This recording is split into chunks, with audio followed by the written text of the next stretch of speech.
What if I told you that one day we might be living in a world without Ford or GM, even Toyota? Oh, wow. Sounds like a pretty radical idea, right? It does, doesn't it? But today on our deep dive, we're going to look at whether or not that future might actually be closer than we think. We're diving into the future, or lack thereof, of legacy automakers. And we've got a ton of great sources to pull from for this one. Financial reports, industry analyses, market trends, even some insights into how China is approaching the EV market. And let me tell you, going through all this material, the future is not looking too bright for those big names we all know. Yeah, the picture is not pretty. So let's get into it. We all know that EVs are getting more popular, but are we really on the verge of a total transformation of the industry? Or is this just, hype? It's definitely more than just hype at this point. I mean, we're seeing cheaper batteries and longer lasting drivetrains than ever before. And of course, self-driving tech is advancing so quickly, it's hard to even keep up. So all of this is pointing to a future where transportation might be something you just subscribe to. Like Netflix. Yeah. Exactly. Like Netflix, instead of something that you own. Right, transportation as a service, or TAAS. Okay, so that's the big picture. But I want to understand why legacy automakers are having so much trouble adapting. These are massive companies with tons of resources, so what's the problem? Right. They do have the resources, but they're also dragging around a ton of debt. And more importantly, their infrastructure is outdated. Hmm, Think about their factories, right? These huge, expensive factories, their most valuable assets. right. They were built to pump out gas-powered cars. Yeah.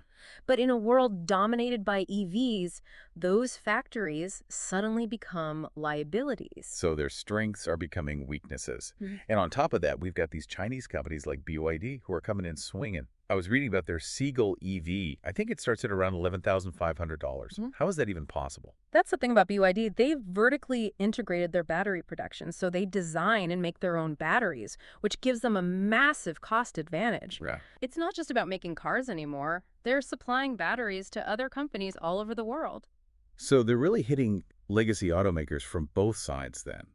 And it's not just about cheap knockoffs anymore, right? These Chinese EVs are becoming increasingly sophisticated and they're appealing to a global market. Absolutely, and their ambition goes way beyond China. I mean, they're already making big moves in Europe, Australia, and even Japan. The US is probably next. Wow. This has got to be a major wake-up call for these traditional automakers. But it's not just the car companies themselves, though, right? What about all the suppliers, the dealerships, everyone who depends on this current model? What happens to them? Yeah, the shift to EVs is going to have huge ripple effects throughout the whole automotive ecosystem. You know that PwC report you shared, they made it really clear. They estimate that the value added from component suppliers in EVs is way lower compared to traditional vehicles. So much lower. So basically, if suppliers don't adapt, they're going to be left behind. It's like a domino effect. And then there's another layer to all of this, which is what happens to state budgets. When more and more people switch to EVs, gas tax revenues are going to start drying up.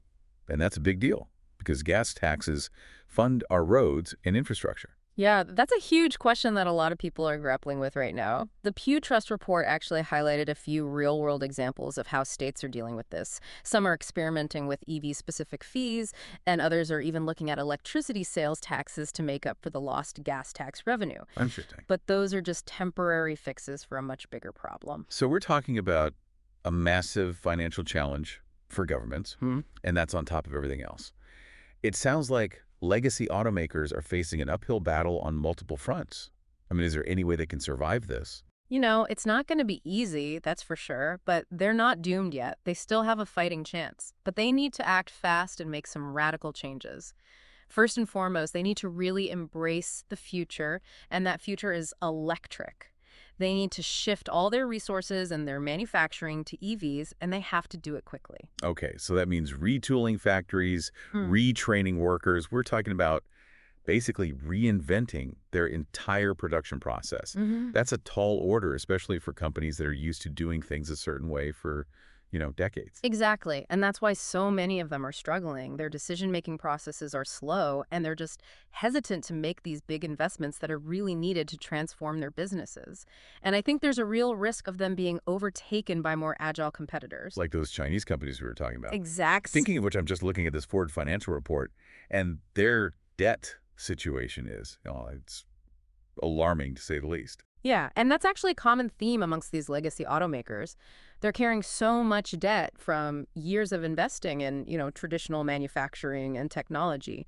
And that debt just makes it that much harder to invest in EVs and new tech. Yeah, it's like trying to run a race with a giant weight strapped to your back. Perfect analogy. It just really limits their flexibility. It puts them at a huge disadvantage.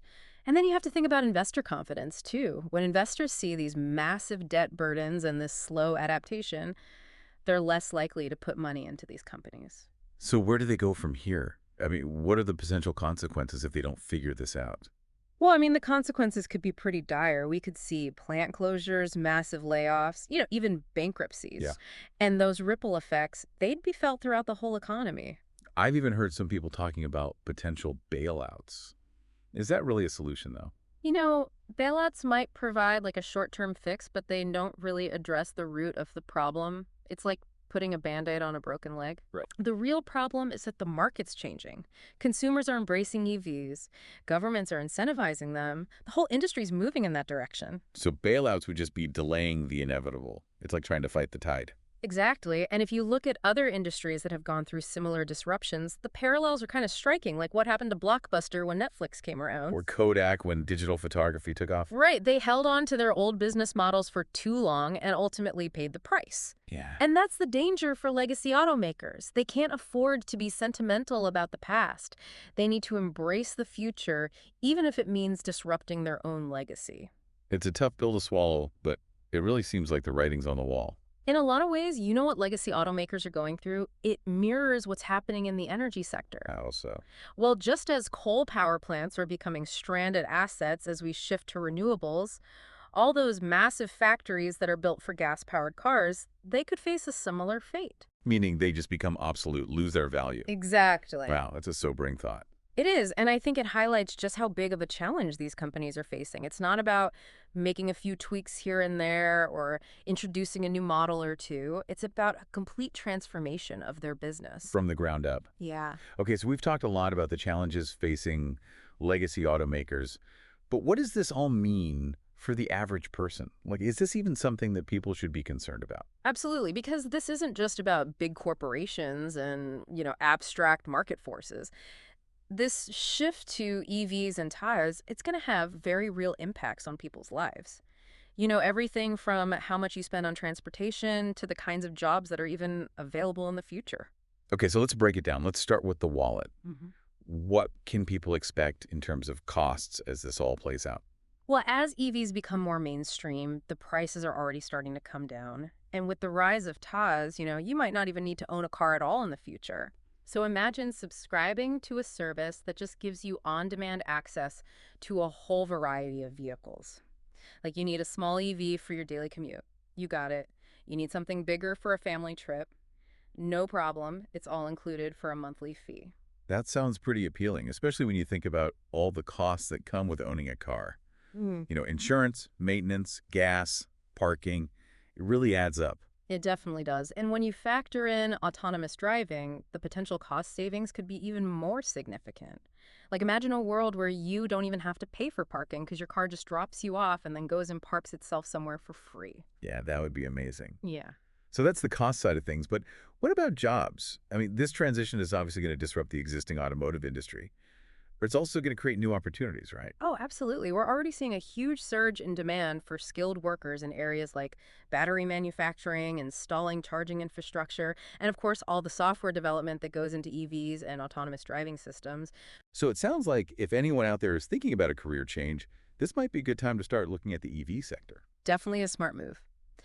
And it's not just those highly technical jobs either. There are going to be new opportunities in urban planning, logistics, marketing, and sales. Pretty much every part of the transportation ecosystem is evolving. Okay, so there's a silver lining to all of this disruption. Now I want to talk about, the big one, the environment. I mean, this is really one of the main driving forces behind this push for EVs, right? Yeah, for good reason. Transportation is a major contributor to greenhouse gas emissions, and EVs offer a much cleaner alternative. But what about the environmental impact of battery production and disposal? Isn't that something we should be concerned about? It is a valid concern, but the industry is making some real progress in developing more sustainable battery tech. including recycling and repurposing old batteries. And as renewable energy sources become more common, the electricity that powers EVs will be even cleaner. So it's kind of a win-win for the environment in the long run. All right, so let's zoom out a little bit here and think about the bigger picture.